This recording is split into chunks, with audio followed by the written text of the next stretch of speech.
Welcome back to the channel, everybody. And today it is my number 29 team in my 2023 NFL Deep Dive Series. I'm eating pizza just right now. Sorry about that. I'm stopping to do this video. My number 29 team in my 2023 NFL Deep Dive Series is the Tennessee Titans.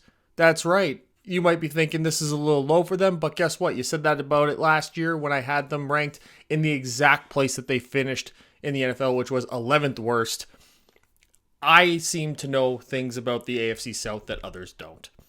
That's okay that you guys are like, oh, this is crazy. They're 29th. I'm not high on the Titans. I wasn't high on them last year. I'm even less high on them now that they aren't any better. They really not. I think that the instability at the quarterback position that's been created through the rumors about trading Tannehill, the rumors about trading up to get Anthony Richardson, the actual drafting in the last 2 years of Malik Willis, and then, of course, of Will Levis, who seems to be the quarterback that they're banking their future on. What happens when this team starts slow? You put in the rookie, you put in the young guy. This team's ready to fall apart. But it is not all lost for them, because I think that maybe having a crappy year again, a crappier one than the year that they had, will actually be beneficial for them in the long run, because you got guys like Joe Alt, Olu Fashanu, who are going to be right there for them to take. And that's a big reason as to why I don't really find them to be that good of a team this year. It has to do a lot with the fact that they base their game around the run game on the offense with Derrick Henry. And their run blocking is not great on the offensive line in general. It's going to be interesting to see how they mix match all the five guys that they have to come up with the best five that they have. That's a big issue that I got there. Their coaching staff is okay. Their defense, I think, will fare pretty well against the run and against the pass. And I think their defense is good. They got a good defense. They got a good defensive coach. But much like the Washington Commanders and the Tampa Bay Buccaneers, who you saw come before them, if you haven't seen it, go watch it. The offense is just so not good that it's going to drag this team down and put this defense in horrendous situations. And that defense really isn't that deep either. So they're kind of like one key injury away from not being a great defense either, especially off the edges. Harold Landry's coming back, but I wouldn't bank too much on that. But enough burying the lead here, enough trashing them. Let's get to it. Let's finish this video up, break it down. We'll start with the coaches. Let's go. So we're going to start with the coaching staff, and it's my 20th ranked coaching staff led by Mike Vrabel, who is a really good coach. And I think on his own is probably closer to the top 15 coach in the NFL. He's done a lot with not much. I'll say that. I think that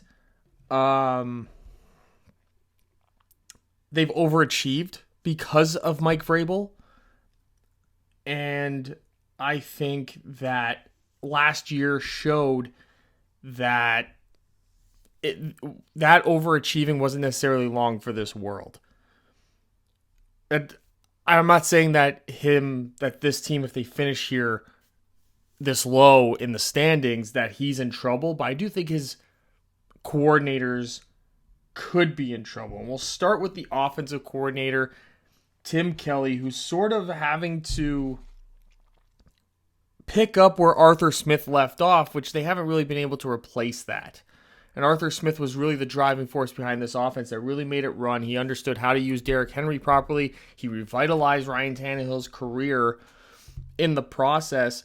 And Tim Kelly's coming in. He was on the staff last year as the passing game coordinator, which I don't for the life of me understand how the passing game coordinator on the Titans offense gets promoted to offensive coordinator. He was the Texans offensive coordinator in 2021 when Davis Mills set a rookie franchise record of a mere 2,664 yards passing. I don't see it.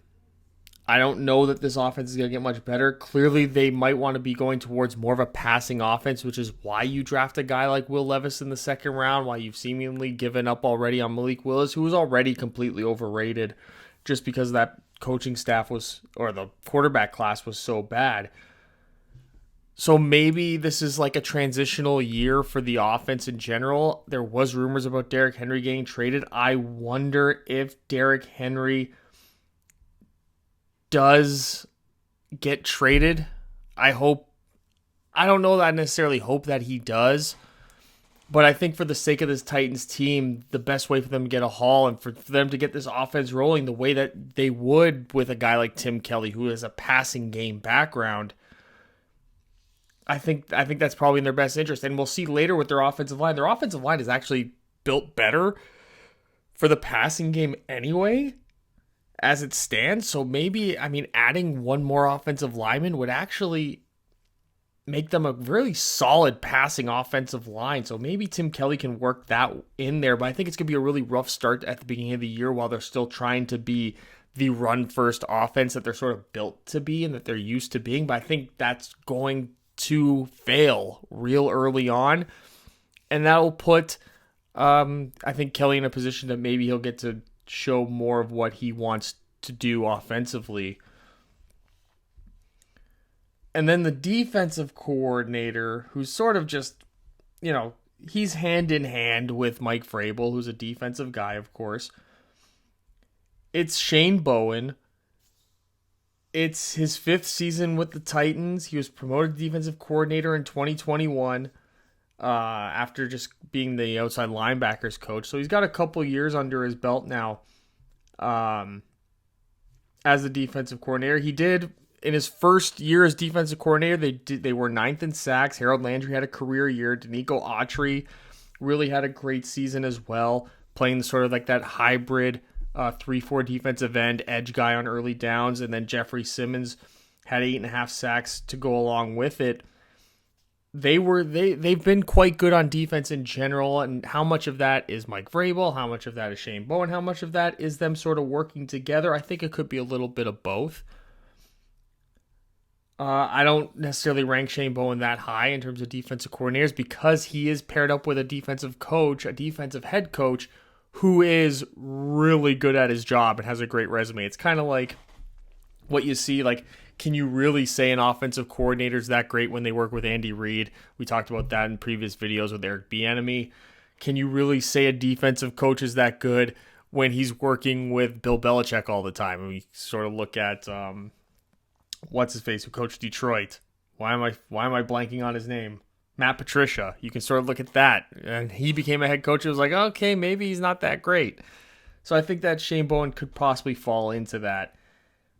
But there's just still, there's a lot of question marks over how the team in general is going to function with the current coaching staff, specifically on the offense. And this is going to be, again, a team that the offense is what's dragging them down.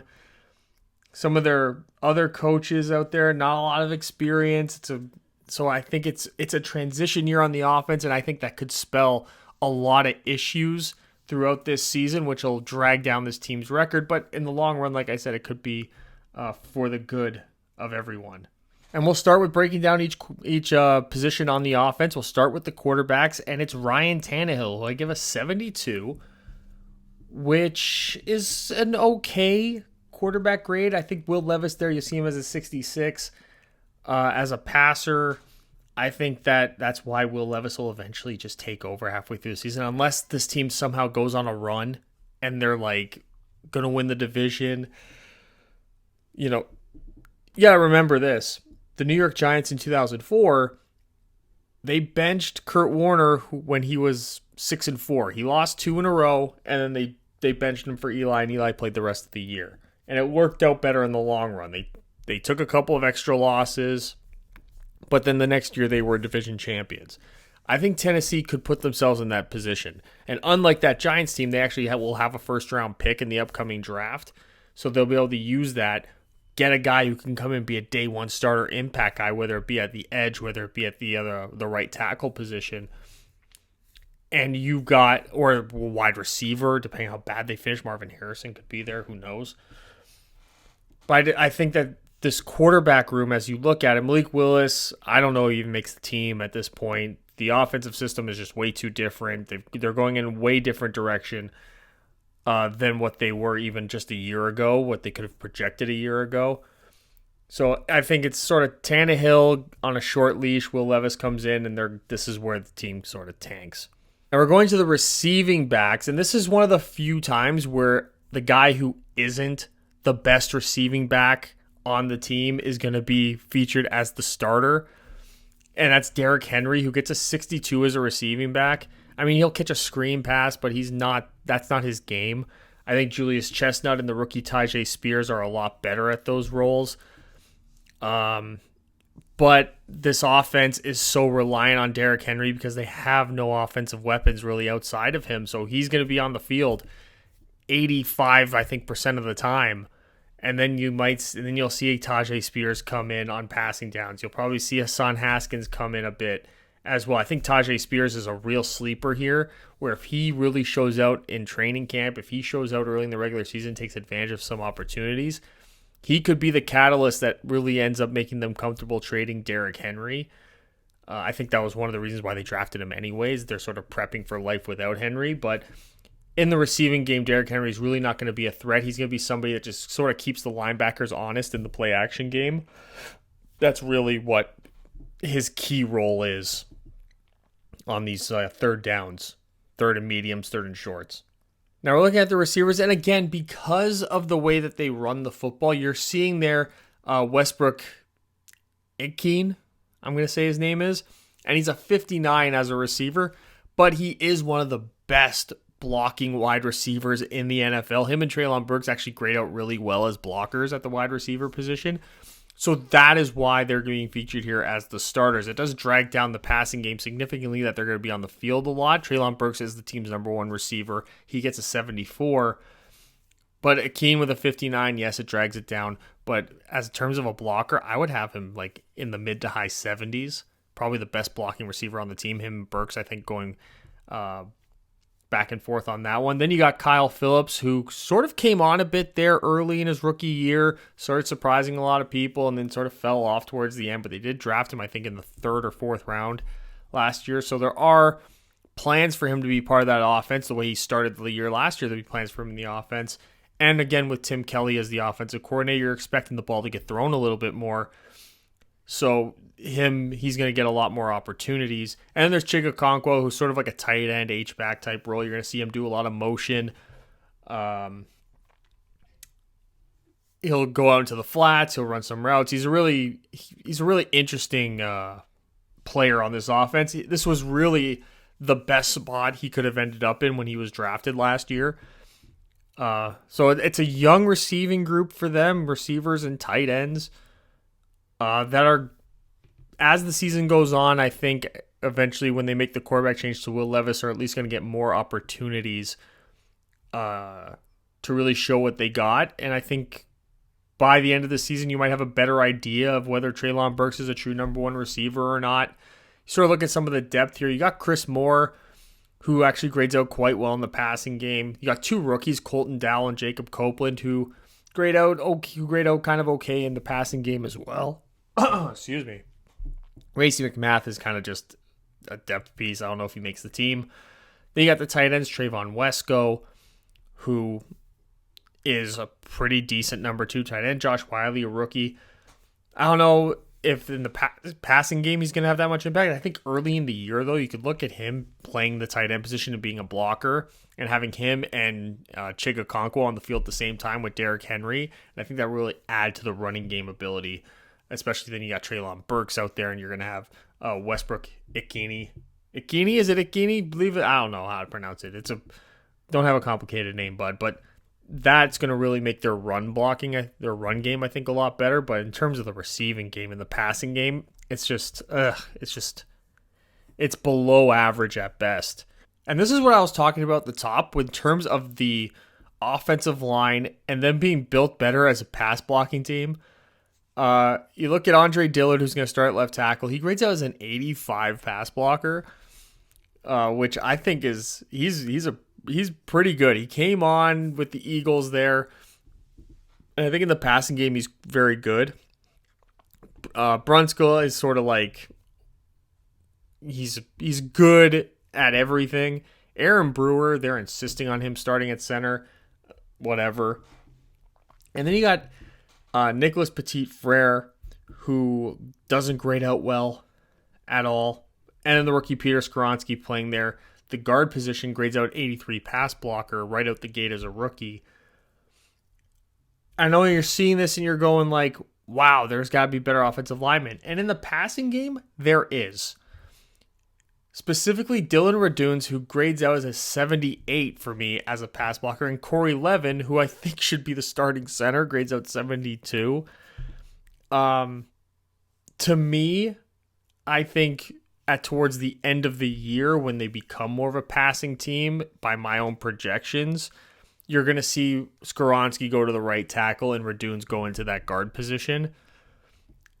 I don't know about Levin going to center. It all depends, but there's just not a lot of other talent available out there. But I do think the reason why early on in the year, when we'll get to the running game soon, you'll see why Raduns is not the guy starting at right tackle and why it's going to be Nicholas Petit-Frere. But so far, they got two really good depth guys for at least the passing game aspect.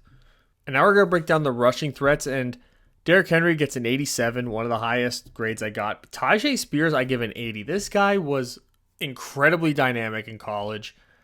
And I think that he has a real opportunity, especially in like the new age of the NFL. He's got a real opportunity, I think, to step up, be like Isaiah Pacheco was last year. And then Ryan Tannehill, he does bring a dynamic to the run game. He's a very athletic quarterback, converted wide receiver. So there's something there still, even this late in Tannehill's career, where you can run an option. I think you'll see sets where all three of these guys are in the backfield, at least early on in the year. And again, all this is early on in the year. Obviously, when Will Levis comes in, he won't be as much of a running threat. That's where you'll see someone like Hassan Haskins join the fray a little bit there more. Julius Chestnut, of course, also. But overall, their run game, in terms of the guys that they can just turn around, hand the ball off to, very good. And now we look at the big problem with this team, and that is how they grade out run blocking wise. You see the two tackles there. Dillard, for as good as he was for me as a pass blocker, he's equally as bad as a run blocker. Horrific. Nicholas Petit-Frere, not really all that much better, but when you see the grade that you get for Dylan Raduns in the run game, you'll understand why I see Petit-Frere getting the start at least early on in the year when they're more valuing the run game. Skoronski's the best run blocker on the team. Pretty good coming in as a rookie. Brewer and Brunskill just, ugh. You know, he's coming over from San Francisco. He's like, oh, they run the ball a lot. It's like, well, you're a better pass blocker. So maybe we'll have to see what having a guy like Derrick Henry in a different type of blocking scheme other than what they had in San Francisco, how much better he fits into it. So maybe that grade will go up significantly. But as of now, not really. And we look at the depth here. There's no depth for the run blocking. None. See Dylan Raduns there? Gets a 40 for me. Horrific run blocker. Absolutely horrific. Don't at me. But that's why he's not going to start early in the year. So we look here at the breakdown of the positional summaries for the passing game. Tight end 75. That's really where their strength is. Pass blocking is pretty okay as well. They just don't have the weapons, I think, at the wide receiver position right now to really have a truly effective passing game. And then the run game, though, good depth at running back, great wide receiver blocking, really solid tight end blocking as well, and some good depth at the tight end blocking.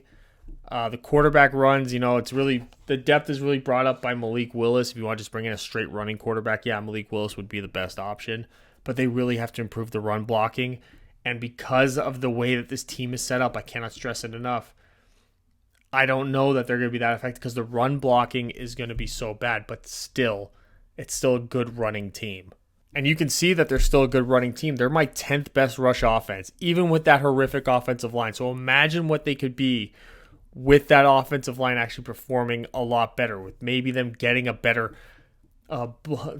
just anyone better. anyone better. Passing offense, they're 28th in the league, 22nd overall offense for me. Moving on to the defense, and we'll start with the pass rush, what this front four will look like on those passing downs, and it'll be Harold Landry and Arden Key as the edge rushers. Key gets a 72. Harold Landry, coming off an injury, still gets an 83. Until he sucks, I still think that him getting injured was a huge blow for this defense last year. Then you got Jeffrey Simmons, who grades out 83, pass rusher, and Danico Autry, who will kick in inside to a defensive tackle on those passing downs next to Simmons, gets a 75 pass rush grade. I think I really, really like this group that they put together. Their depth also is quite good. I like the rookie Thomas Rush. Rashad Weaver is okay. McLeod is Caleb Murphy as a rookie is okay. But, you got a good little group here where you can mix stuff around. You look at the interior guys.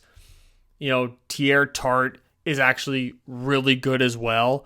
So I think we could see situations where perhaps Danico Autry is the edge and Tart is the interior guy. They don't really have much of an interior pass rush outside of Tart in terms of the depth, which is why I think that we'll see like a good healthy rotation in the middle there throughout most of this season. Look at the linebackers that they'll roll out during the passing game. It's Aziz Al-Shahir gets a 74, and then Ben Neiman gets a 65. Nothing really to write home about for the linebackers in the passing game. That's not really what their strengths are on this team, and it'll just be reiterated by the depth.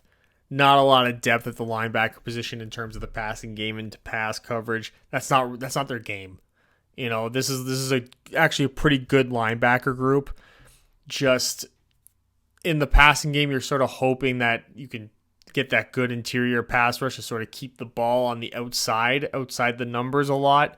Because when you start getting into these situations where these linebackers are going to have to cover, you might end up in a really rough situation, rougher than what you would see with most other teams.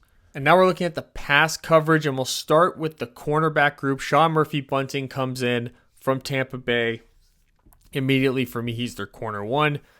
Then you got Christian Fulton in there and Elijah Molden in the pass coverage. Kevin Byard, one of the best safeties in the league, gets an 81 grade. And Amani Hooker comes in at 72.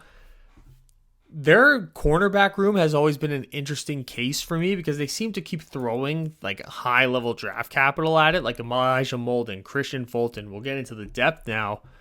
Roger McCreary, Caleb Farley. It's just Caleb Farley just hasn't shown enough. Unfortunately, there's no real sign that his career might actually truly get off the ground in terms of being in pass coverage. We'll get to his role in run support later. Roger McCreary still sort of growing there. I think he can compete for some reps as well into some packages. He was a high second round pick, so I think he's going to keep getting opportunities. Him, Farley, Fulton, Molden. Molden's kind of like a safety hybrid, so I think he could see some safety reps as well, competing with Amani Hooker in certain situations. But because there's not a lot of safety depth on this team at all with Josh Thompson and Mike Brown, it's just not there.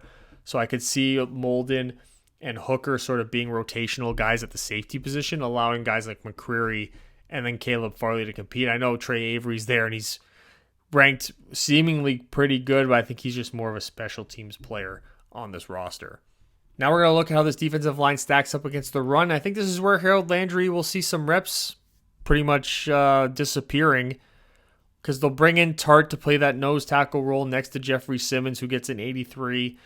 And then Autry gets a 74. Arden Key gets a 75 grade. Arden Key, surprisingly good given his size and his measurables against the run. I think he's really developed over the last year or so a really good presence in the run game. And then we take a look at some of the depth at the edge position. This is where Harold Landry comes off because he's not really that great against the run. He might be able to, as he gets healthier and as he gets more comfortable back on the field, have a bit of a presence there. I think it would be a great opportunity, though, for Thomas Rush to get some reps because I think him and Landry are very similar in the run game. And then there's really not a whole lot else that they got in terms of their edge players. But you got a guy like Autry who can sort of go in and out. which I think will be really effective through them throughout the year. They've always done a really good job. Mike Vrabel seems to really understand Danico Autry in general, so I think that there's a real good opportunities for them to mix in guys like Landry and Rush into those rushing situations, and even a guy like Jaden Peavy, who is also quite solid as an interior run defender. So they do have a situation where they can mix and match a lot of guys, use their hybrid players to their advantage in both passing and rushing opportunities. So like their front four, front five is actually one of the better ones in the league when you really get the best guys on the field all at once. And like I said earlier with the linebackers, this is really where they're meant to be in the run game. Azeez Al-Shaair gets an 82 grade, and then Monty Rice gets a 74. Really, really like this linebacker group against the run. Even their depth is really strong. Ben Neiman is quite good against the run as well. Luke Gifford even gets a bit of a boost in the run game. So like they got 4 linebackers on this roster who I think are going to be the ones that are kept. And then they got at least 3 guys. I think Shaair gets a lot of the reps.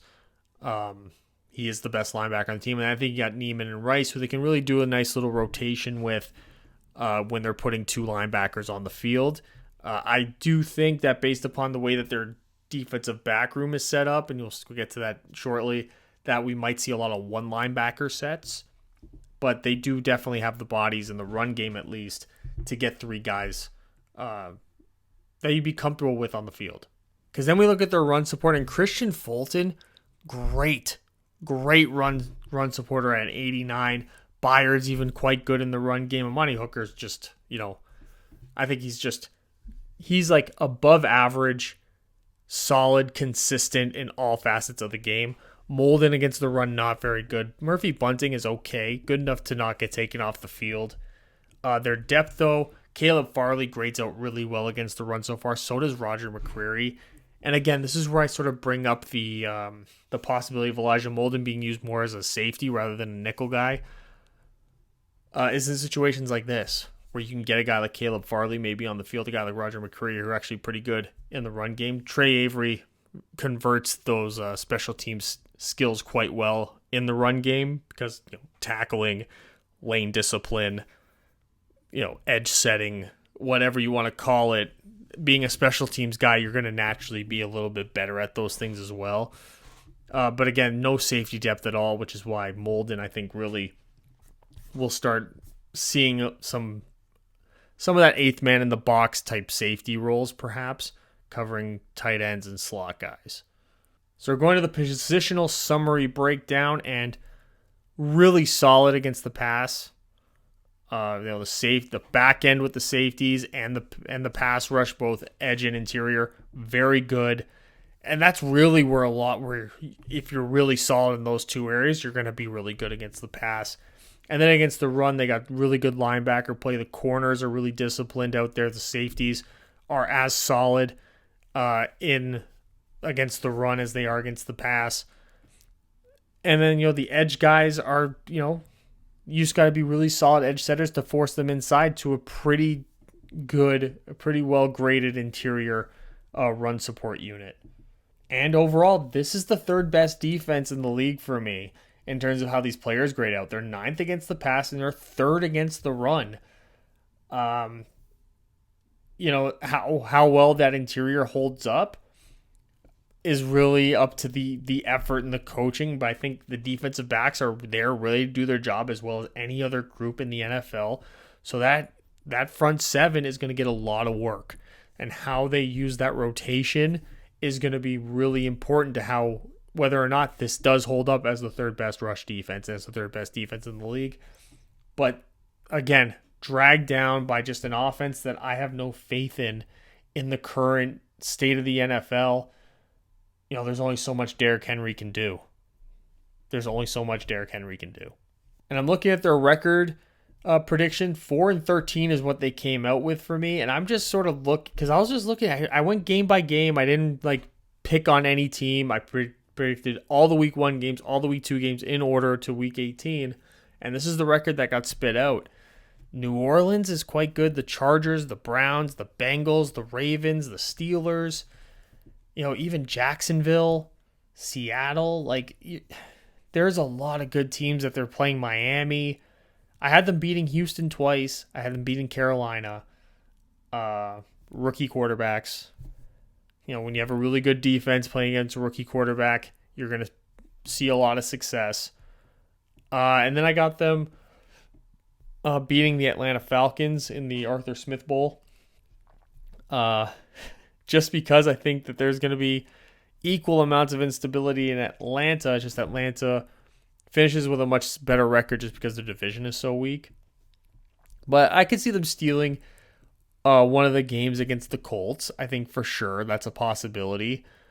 And I could see them maybe even stealing that game against Tampa Bay. But I think on the high end, this is a 6-win football team, which is not good. That's not a positive outlook for this team, but it does put them in a position to get a really good draft pick to add to that offensive line at the right tackle position, which seems to be the biggest need that they have. Or it opens them up to take a top flight wide receiver. I think that there's a lot of good that can come of such a terrible performance. And just the overall summary, 4-13, last in the division, last in the conference, 29th in the NFL. They have the 20th best coaching staff. Their total offense 22nd, 28th with the pass. Very, very good run game, top 10 in the league. Third best defense overall, third against the run, ninth against the pass. I do think that some certain guys need to really stay healthy and really need to perform well in order for them to maintain some of those defensive grades. But overall, the offense, again, the passing offense in particular, is what's really going to be dragging this team down and weighing them down.